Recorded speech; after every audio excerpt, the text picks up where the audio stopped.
नमस्कार, प्रणाम, जय हिंद, जय भारत। मैं अंकित घनघोरिया और आज का विषय है हमारे देश की शैक्षणिक व्यवस्था जो बहुत ही बुरी तरीके से फेल हुई है। You all are aware of NEET exam paper leak. Bharat जहाँ पे ऑलरेडी शिक्षा कमर्शलाइज हो चुकी है, भारत जहाँ पे ऑलरेडी एजुकेशन के नाम पे बच्चों पे बहुत ज़्यादा मेंटल स्ट्रेस है, ऐसे सिनेरियो में अगर भारत में इतने बड़े नेशनल एग्ज़ाम्स के पेपर लीक हो रहे हैं with organised planning, it's a shame on government and on the agencies like NTA, national testing agency.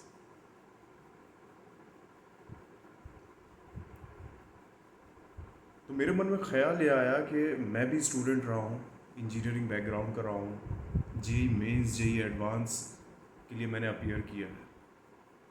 So I can understand the pain, pressure, और इन पेन और प्रेशर से जो चीज़ें जन्म लेती हैं, एक डर, एंग्जाइटी, डिप्रेशन, वो लाखों लाखों बच्चे अभी फेस कर रहे होंगे। तो आज का विषय ये है कि कैसे री एग्ज़ाम की प्रिपरेशन में खुद को मेंटली स्ट्रॉन्ग रखें, क्या स्ट्रैटेजी होना चाहिए।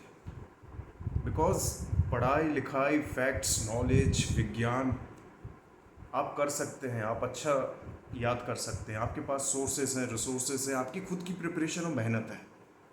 लेकिन ऐसी सिचुएशन में अगर आपका मनोबल ही मिट जाता है, कॉन्फिडेंस ही मिट जाता है, आप नर्वस हो जाते हैं, पूरी मेहनत पानी में चली जाती है। तो इसी सोच को समझते हुए जो मैंने अपने जीवन में अपने प्रिपरेशन टाइम पे लगाए थे, उनको मैंने समझने की कोशिश करी। फर्स्ट ऑफ ऑल, अनसर्टेनिटी अभी बहुत है बच्चों के मन में। अनसर्टेनिटी इस बात की है कि भले ही नीट री एग्ज़ाम की डेट आ गई है 21 जून, लेकिन अनसर्टेनिटी ये है कि मैंने इतनी तैयारी करी, शायद मैं अच्छे परसेंटेज इस एग्ज़ाम में ले आता, नेक्स्ट में ना ला पाऊँ, शायद कट ऑफ ऊपर हो जाए, मेरा सिलेक्शन हो या ना हो, टफ पेपर ना बन जाए, मेरी प्रिपरेशन वीक ना हो जाए। ये जब इतने सारे अनिश्चितता के सवाल, अनसर्टेनिटी के सवाल हमारे दिमाग में आते हैं, तो वो अनसर्टेनिटी एक पॉसिबिलिटी को जन्म देती है। वो पॉसिबिलिटी है डर, भय, क्योंकि भय का जन्म हमेशा अनसर्टेनिटी से होता है। जैसे अंधकार से डर नहीं लगता, अंधकार में क्या है जिसको हम नहीं जानते, उससे डर लगता है। तो ये जो अनसर्टेनिटी का पीरियड है, ये आपको मेंटली आपको चैलेंज करेगा। और इसका जो सल्यूशन है वो बहुत छोटा है, बहुत एटॉमिक है। सल्यूशन ये है कि physiological actions will influence your psychology. मतलब कि आपके शारीरिक गतिविधि, काम करने की पद्धति, आपकी मानसिक स्थिति, मनोस्थिति को मजबूत करती है। और इसी आधार को बनाते हुए जो छोटे छोटे उपाय हैं, आपको कोई रॉकेट साइंस नहीं करना है, वो छोटे उपाय ये हैं कि अपने दिनचर्या जो आपकी अभी है, जीवन भर भी रखें, लेकिन एग्ज़ाम के पीरियड तक उसको एक डिसिप्लिन्ड वे में रखें। आप सबसे पहले 8 घंटे की नींद ज़रूर लें। सेकंड, स्वस्थ हेल्दी भोजन खाएं। 15 मिनट, आधा घंटा, मॉर्निंग या इवनिंग, थोड़ा बहुत exercise, whichever form of exercise is comfortable to you, वो आप कर सकते हैं। अपनी चीज़ों को, बहुत छोटी बात है लेकिन it will create big impact in your preparation time. आप ये लिख के रखिए। आप अपने सामान को, कपड़े लत्ते, किताबें, आपका स्टडी मटेरियल, आपकी जो भी चीज़ें हैं, where you live, where you study, उन चीज़ों को ऑर्गेनाइज रखें। अगर वो चितर बितर होगा, it will draw negative energy. Keep them organised. साफ़ सुथरा रखें, अपने शरीर को क्लीन रखें, हर दिन नहाएं। नहाने का रिलेशन सिर्फ गर्मी हटाने का नहीं है। जब आप नहाते हैं तो मेंटली यू फील रेजुविनेटेड मतलब बहुत फ्रेश फील होता है। ये डोपामीन रश नहीं है, ये सेरोटोनिन जो होता है ना, हैप्पी हार्मोन, वो पुश करता है बॉडी में, उम्मीद जगाता है। तो अच्छी नींद लें, अच्छा खाना खाएं, लाइट एक्सरसाइजेस करें, अपनी चीज़ों को ऑर्गेनाइज रखें और अपनी सफाई रखें। ये 5 चीज़ें हर व्यक्ति करता है, स्टूडेंट हो, बड़ा हो, बूढ़ा हो, लेकिन आप इनको मैंडेटरली करिए। It will keep you in proper direction.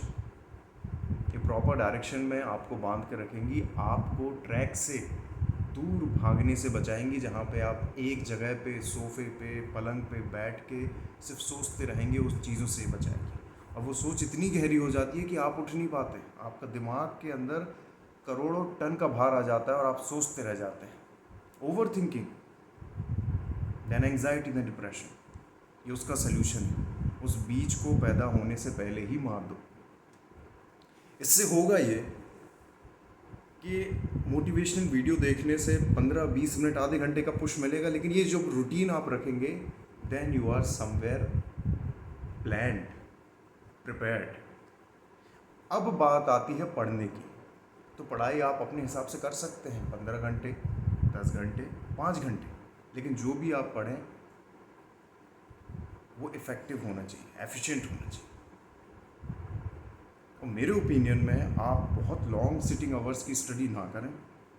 आधा घंटा पढ़ रहे हैं, उसके बाद खुद को एक रिवॉर्ड दें, जिसको सेल्फ लव बोलते हैं।